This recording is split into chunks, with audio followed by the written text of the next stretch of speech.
Goosebumps is rated Y because it may be too spooky for kids.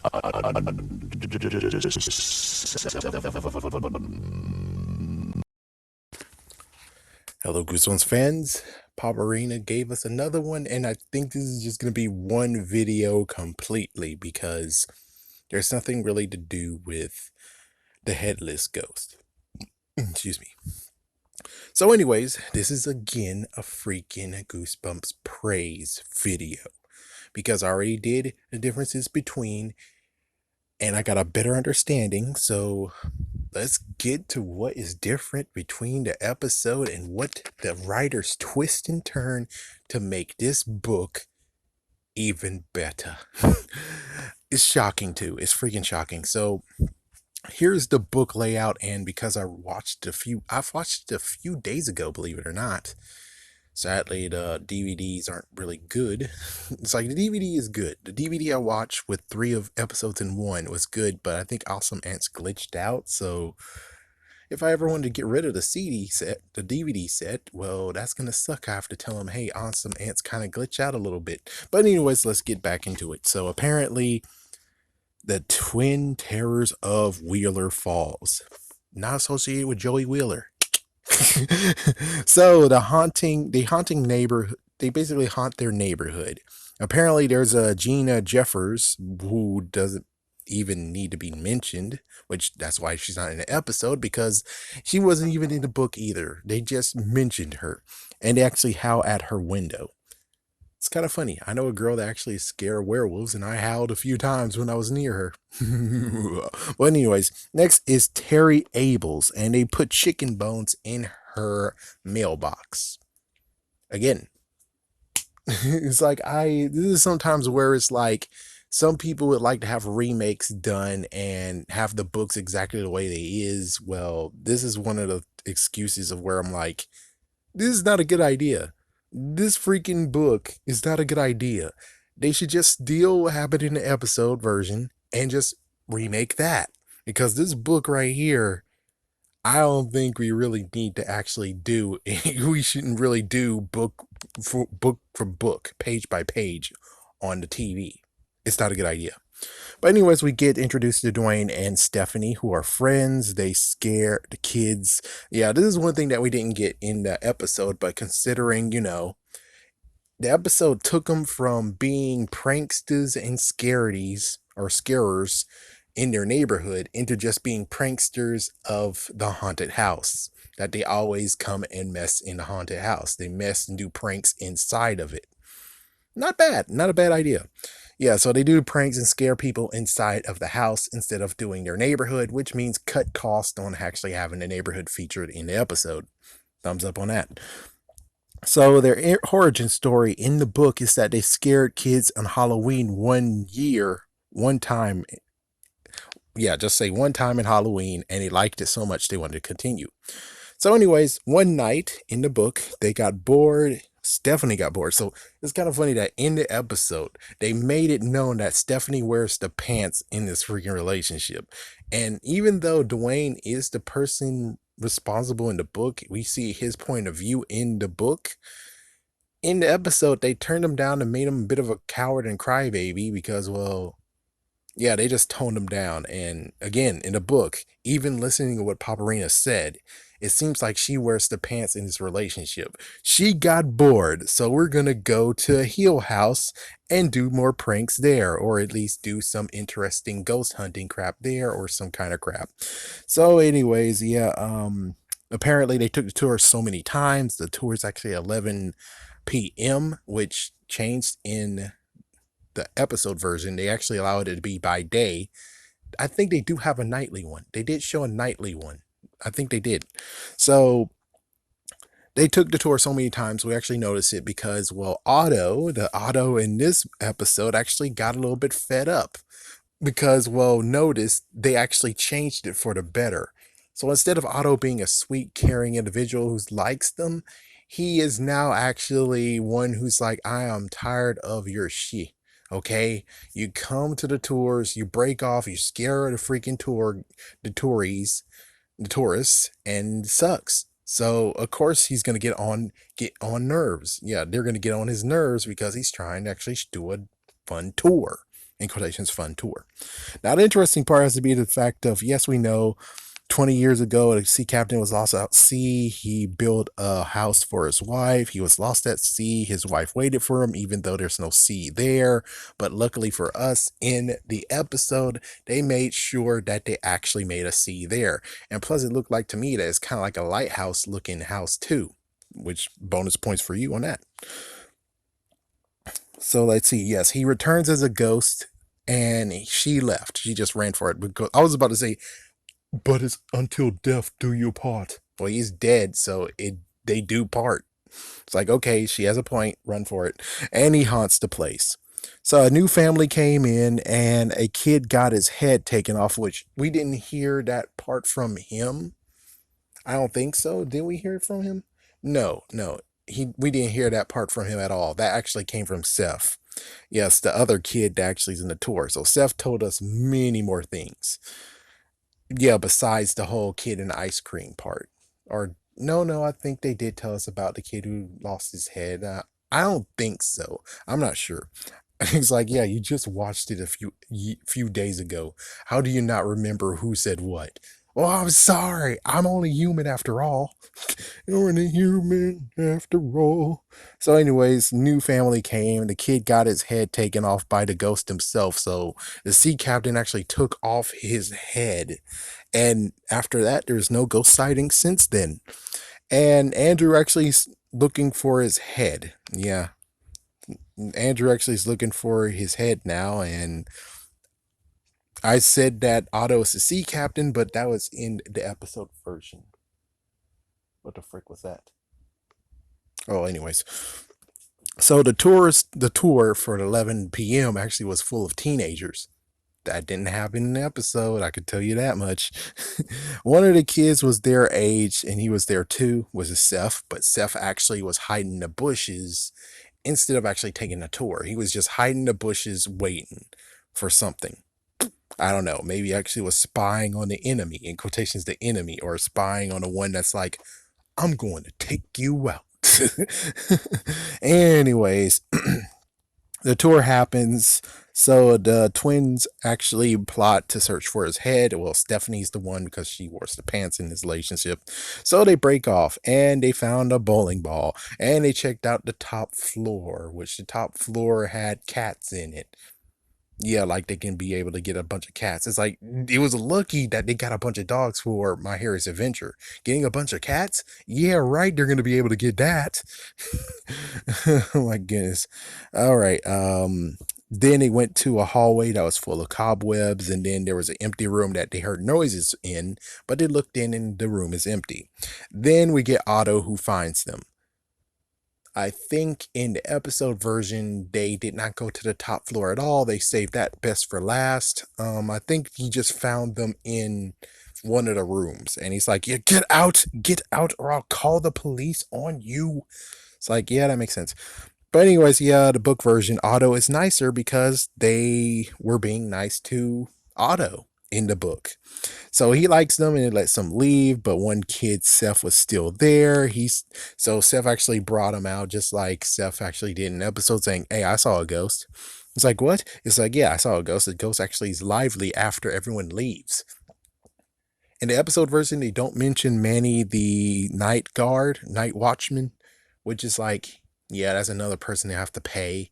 Not to mention, I'm pretty sure they don't even mention, it's like, from what I can hear from Paparina, there's no mentioning of Manny being a problem or anything. They're able to just sneak in and Manny's not anywhere, you know? So why have him in the episode?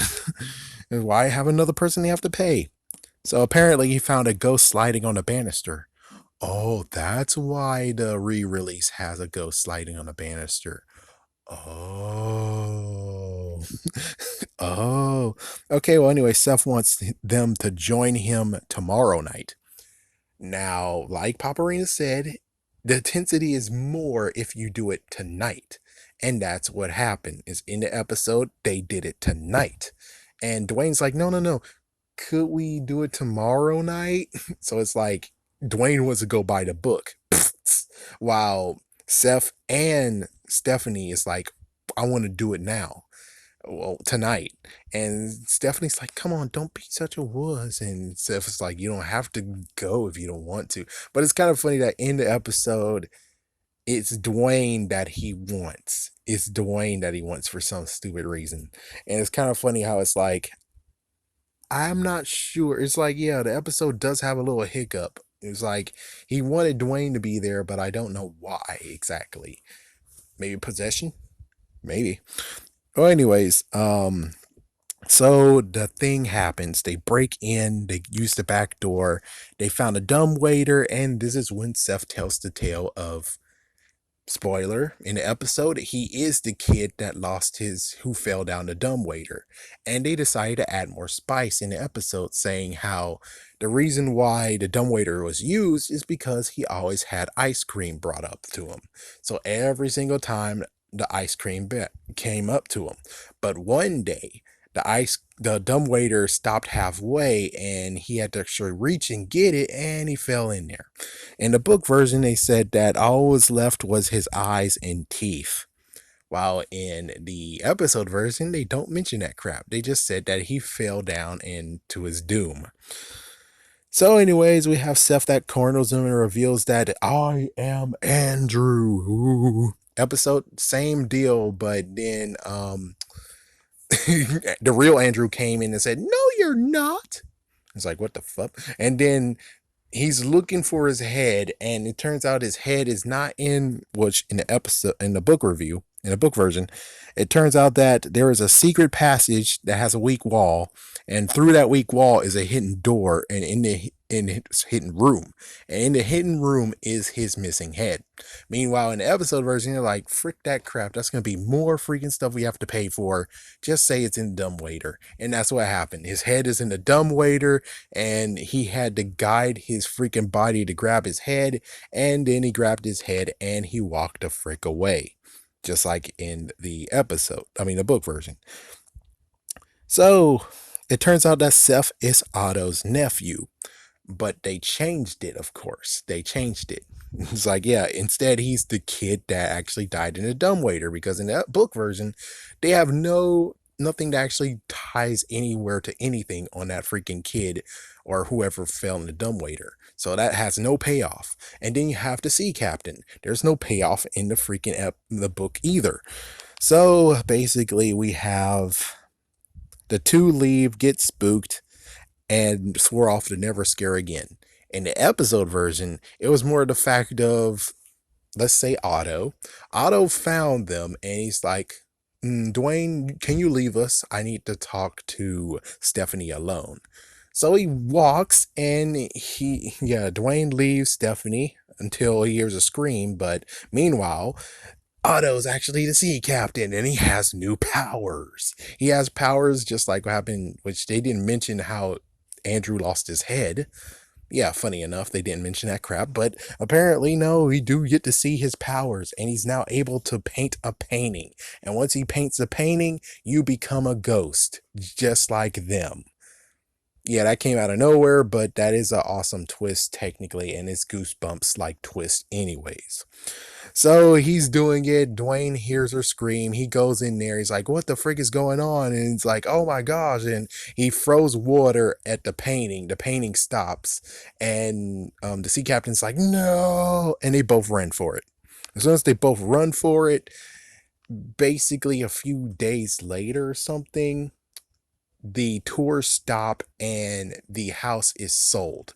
And it's sold to a bunch of, I think sold to a couple. And of course, there's Otto in there who's like, very good, because they want to buy it. And well, apparently, I guess he is taking those two out. Those two are now screwed. Just like Dead House. I'm hungry. But anyways, in the book version, 2 months later happens. They go on a tour. So as they get out of the house, the police greets them and says, "What you doing in there?" And like the tour, it's like the tour stopped months ago. It stopped actually 3 months ago. It's like, what? 3 months ago? It's like, yeah, but they went there. It's like Do your freaking math. That means 1 month. Within that 1 month of the 3 months, they were in there anyways, meaning that, oh, what the frick? Yeah, it's like, who's the other people who went into the freaking house? So it's like, what? So something's going on here where it's like, it's pretty weird. So does that mean a bunch of ghosts were in the tour together with them? Or just the fact of they haven't been in a tour a long while? They took the tours, but apparently when they stopped taking the tours, it stopped. So since all the tours stopped, they didn't know it happened. And then when they came back within the 3 months of that, apparently, I don't know, it's confusing. It's really confusing. I mean, this is supposed to be a scary turn of, oh my gosh, Otto's a ghost and Seth was a ghost. Yeah, it doesn't really pan out that good. Thus why the episode did a better job when it comes to this book. People say how messed up these freaking writers of the episode was. Squid Jib does, but I'm like, look what they did with this book. They turned this book into something that's like truly deserves to actually be applauded.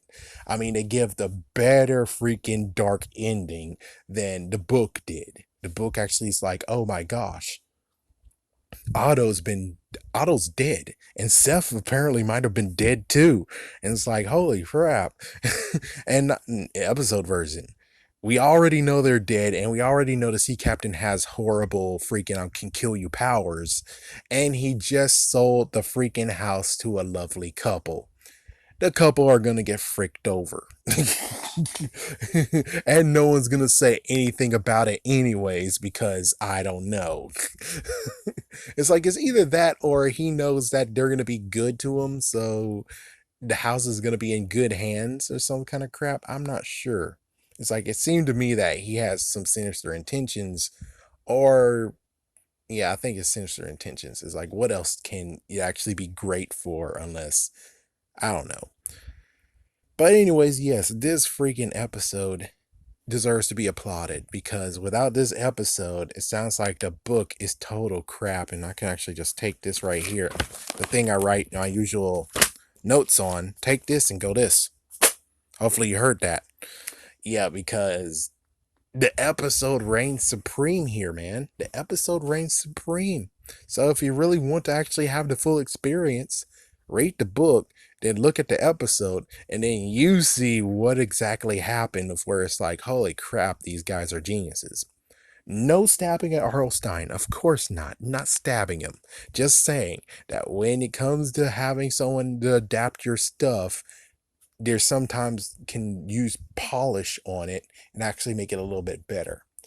And given, R.L. Stine is a one-man team, you could actually say that if, when it comes to some of these books where it's like, holy frick, these writers shined, if he did have people who actually critique his book and say, why not do this? Why not do that? And I know there's an editor who actually edits his stuff when it comes to Goosebumps and everything else, yes. But apparently the editor's completely a dumbass idiot anyways.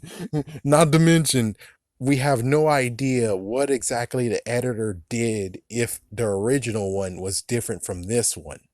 I'm just saying. We don't know exactly, when it comes to editor, what did the editor do to actually make this book better, or made this book like it is right now. For all we know, it could be completely different from what we got right now. So it's like, yeah, we got pasteurized Goosebumps sometimes, and that's not good.